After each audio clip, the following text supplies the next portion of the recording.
my life belongs to the world now. And so, as long as one of you remembers anything about me, you remember everything about everything that came before me, about yourselves, about your ancestors. We are the stories that will be told in the future. We are the lives that people will point to and say, there was a time.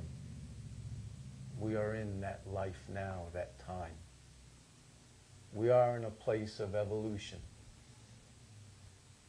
Those who choose this physical world and to live as if the only thing matters is how many physical things they can gather around them more than the person next to them, they chose. But it's also a reawakening of spirit, a reawakening of spirituality, not religion, but spirituality.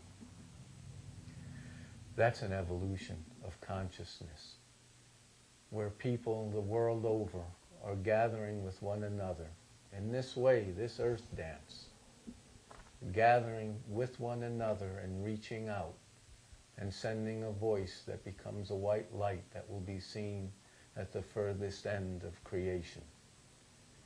And there are others who will know. There are those who are evolving. There are beings who have chosen to be human beings. And human beings has nothing to do with just man and woman. It has to do with a state of consciousness. And there are beings throughout the universe that share that consciousness, who have evolved, have come to the time long ago that we are just coming to now. And so I ask you to choose wisely, to choose from your heart and not your mind. Because the cars and the TVs and all of the gold, those are things that already belong to Creator. We don't own that. The only thing that we were given, and only for a short time, is the robe of skin that we were born with. That robe of skin houses the spirit that lies within us. And that's all we really have. Treat that with respect, and that robe of skin that each other being carries with respect.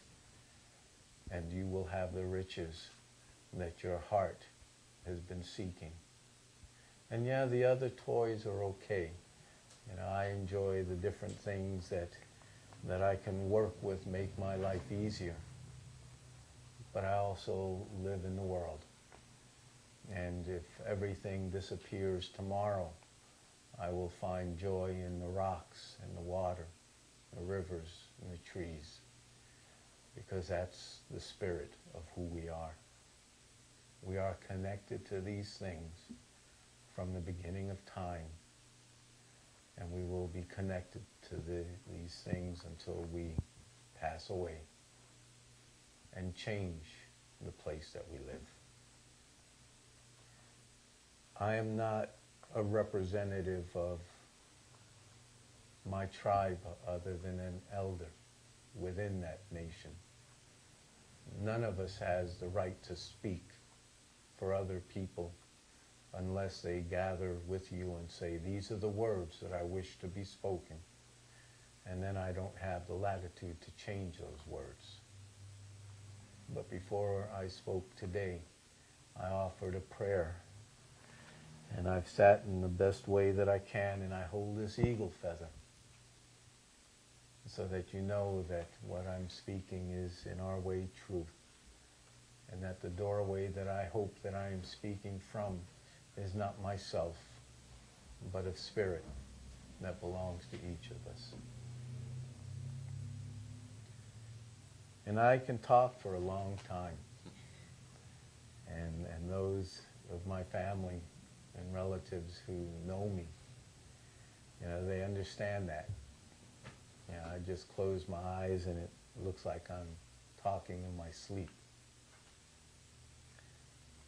But it's not just about talking, it's about feeling and doing. It's time.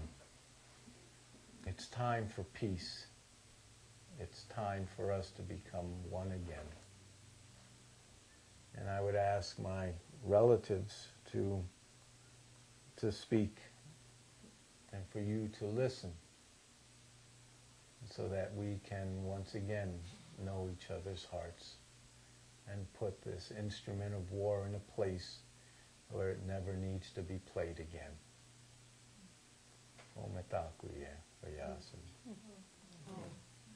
All my relations.